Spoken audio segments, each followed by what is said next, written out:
Thank you all for coming. This is my first experience even attending CityWorks Expo, and it's just been fantastic so far. Thank you for that meditation moment. That was good. A little bit about myself. I'm a documentary filmmaker. I grew up in Southern California. I came to New York. My husband is a composer and a writer, and we live in the city with our 24-year-old daughter, who is an artist. And before I knew about this conference, I can't even say that I understood the word placemaking. I had never heard that term and never thought about it before. But when I talked to Ariel, I realized that I've actually been involved with placemaking for quite a time. I just didn't know it was called that. So I'm going to tell you today the story of how I got involved with this community garden project. 22 years ago, Tom and I started looking for houses in the suburbs because we got a 2-year-old, and we thought, well, we're going to have to leave the city. We have a kid. And a friend invited me to participate in a toddler garden at the Lotus Garden. And as soon as I got involved, I realized we don't really want a house. We just want a garden and the community that comes along with that. And because of that place, we were able to stay and raise our kid in New York City. So I'm here to tell you the story of how that place came to be, that place that grabbed our hearts and just wouldn't let us leave. So, when we think of New York, we often think of forbidding scenes like this one. But Jane Jacobs, the amazing urbanist and writer, in her book described why New York City works. It's actually a collection of little healthy micro-villages. Now, this is the view from our apartment building on 104th and West End Avenue. And when we look at a rooftop in New York, we see a utilitarian space. There's water towers, there's tar beaches. Are you all familiar with a tar beach? That's the roofs are covered with tar, and people go up and lie in the sun, and it's tar beach. We don't think about something like this, which is a very different kind of a roof. Eve Kahn, a writer for the New York Times. Am I making a lot of rustling? Is it something I'm doing? Pull it away from my face? Okay. There we go. Eve Kahn described the Lotus Garden as a 1/6 acre public paradise, an improbable slab of 3 feet of dirt and towering greenery in midair, suspended over gritty sidewalks and a parking garage. So to explain how that got to look the way it looks, we have to go back in time. This is how Broadway looked at the end of 19th century. It was home to mansions and estates that belonged to tobacco farmers. Now, you guys here in Roanoke thought you had the market on tobacco farms. Actually, in the 19th century, New York had a lot of tobacco farms, too. Several years later, the subway came, and suddenly development arrived on the Upper West Side, and because of the IRT, Times Square was only 2 stops away. Once the elevator was invented, buildings grew to 6 and 7 stories, and the people who lived in those buildings were clamoring for entertainment. And the Schubert organization was more than happy to accommodate them, and they built 2 grand, majestic theaters on the corner on Broadway between 96th and 97th Street, the Riverside and the Riviera. And they were the out-of-town tryouts for their shows that weren't ready for prime time on Broadway. And in this stage, Sarah Bernhardt, Betty Davis, and Mae West all performed. One of Mae West's songs went something like, "If you don't like my peaches, don't you shake my tree." And that, you'll see why I brought that up in a little bit. So, unfortunately, we have to fast forward to the bad old days of New York. In 1970s, there were scenes like this happening across the city, and the wrecking balls that brought down the Riverside and the Riviera left gaping holes, and urban blight ensued. But it didn't take long before intrepid guerrilla gardeners climbed the chain link fence that surrounded the vacant lot and started to do guerrilla gardening. In 1981, there was a red line at 96th Street, north of which banks did not want to loan to luxury developments because it was seen as a blighted area. These 2 guys came along. They're brothers, the Zeckendorfs, sons of a real estate scion. Is this starting to sound familiar? You know the type. Not exactly friendly to community gardens. And typically what happened in these scenarios, the developers would come in, the garden would go, and that was the end of it. But the community was very active, and these two individuals needed help from the community because several other developers had failed to convince the community that their building, could succeed in this neighborhood. In 1981, Mark Greenwald was an architect working for the city, and Carrie Mayer was a singer and a songwriter. And these two met and fell in love while gardening in that guerrilla garden on Broadway between 96th and 97th Street. And they did not want those two developers to plow their garden under. So they took matters into their own hands. Carrie invited all the greenies in her neighborhood to her living room, and then she invited those two developers and their lawyers to come to the living room also.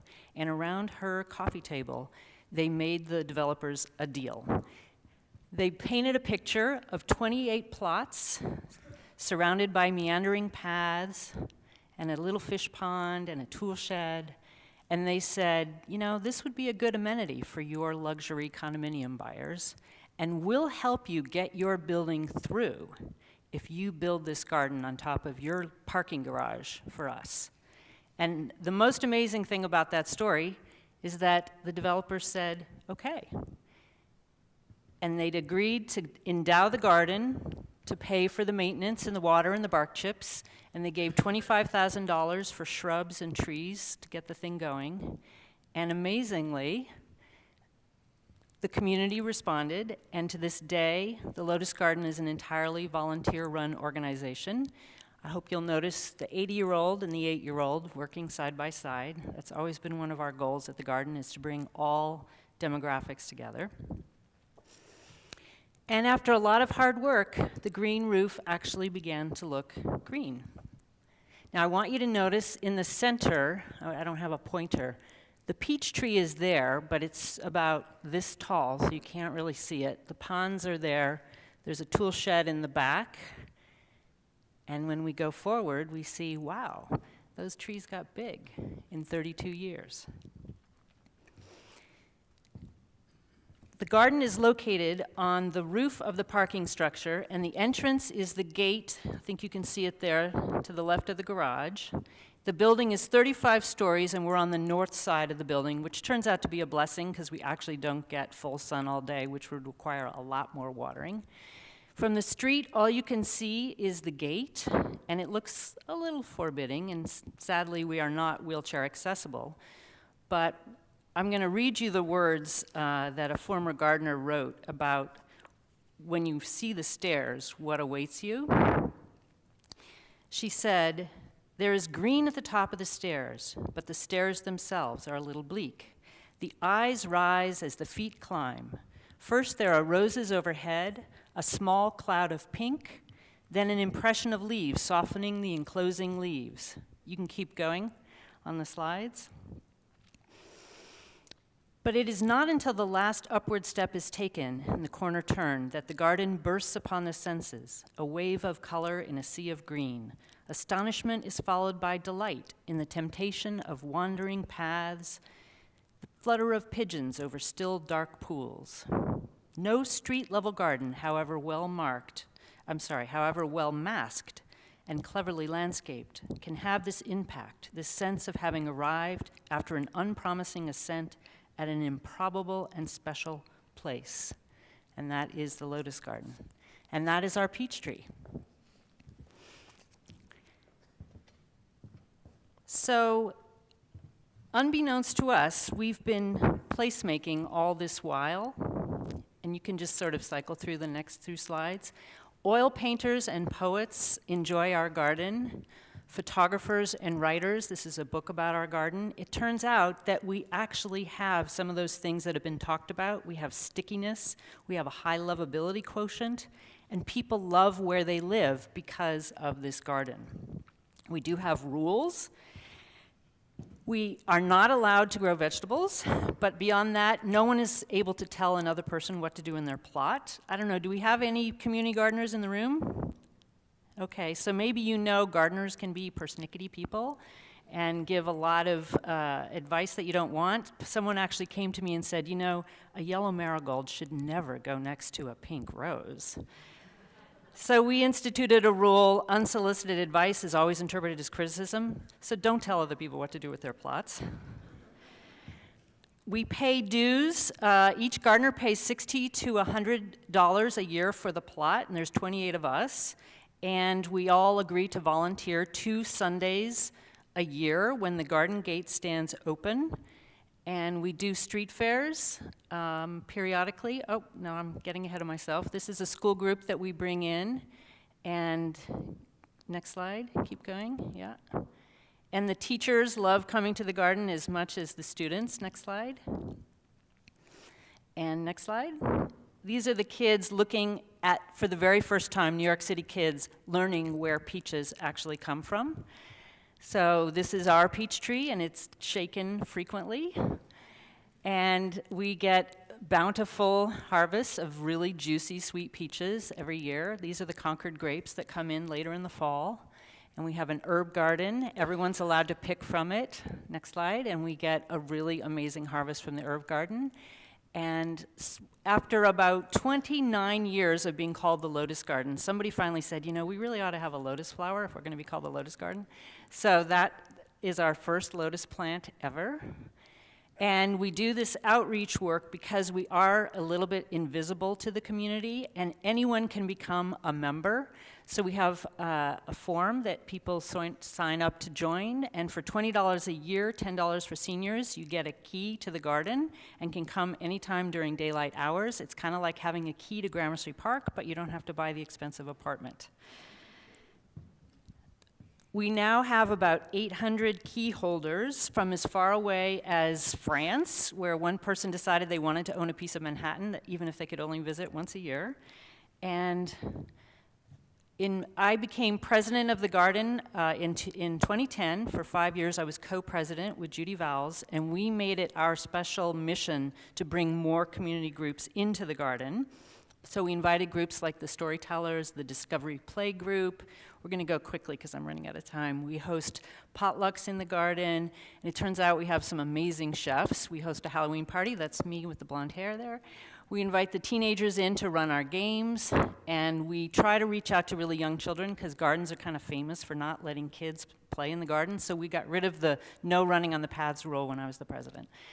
We had an art show. We've actually had 2 so far. It's open to gardeners and their family members. And this is our daughter putting the finishing touches on her steel sculpture in the garden. And many people came home happy with their purchases that they made at our art show. The idea that face-to-face contact makes us healthier and happier makes perfect sense to anyone who comes to our garden. This is a slide to show you that after 30 years, time takes a toll. So we applied for grants, and we were able to renovate our shed. We also, next slide, became a 501c3, and we took a page from NPR and started a flower circle. So we have daisies, tulips, lilies, lotuses, and to date, we have 50 daisies, 27 tulips, 3 lilies, and 2 lotus level members. We're very proud of that. We built our new shed, and we bought new tools, and we reinforced our composting system and enlarged it. And so lest it sound like everything is hunky-dory at the garden, we don't have a lease. After the first 15 years, the condominium refused to renew our lease. So this is not a comfortable feeling. We went on a campaign to make some powerful friends, because rather than duke it out with lawyers, we thought we just need people to have our back.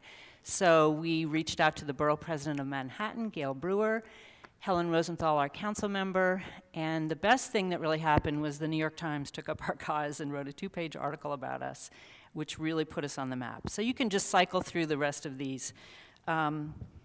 So I think the moral of that story is the more people who know about us, the more people who are invested in us, the harder we are to kill. And so if I wanted to leave you today with a thought, green roofs are good for the environment. Chicago is on board. They've created 359 green roofs since 2000 because they reduce energy waste and they retain water like sponges.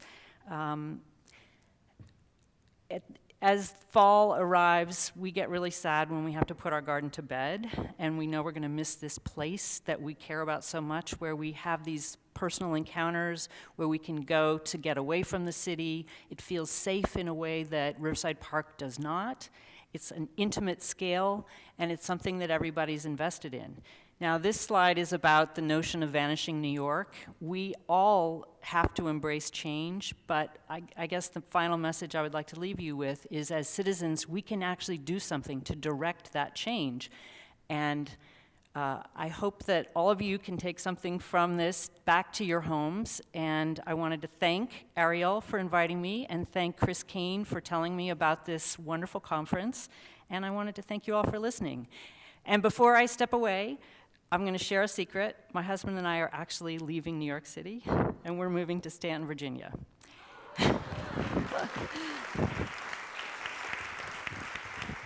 We've been invited by a group to help repurpose 2 historic buildings in the downtown district, and we really invite any and all of you to come up to us and talk to us about what you think we should be doing in downtown Staunton. Thanks very much.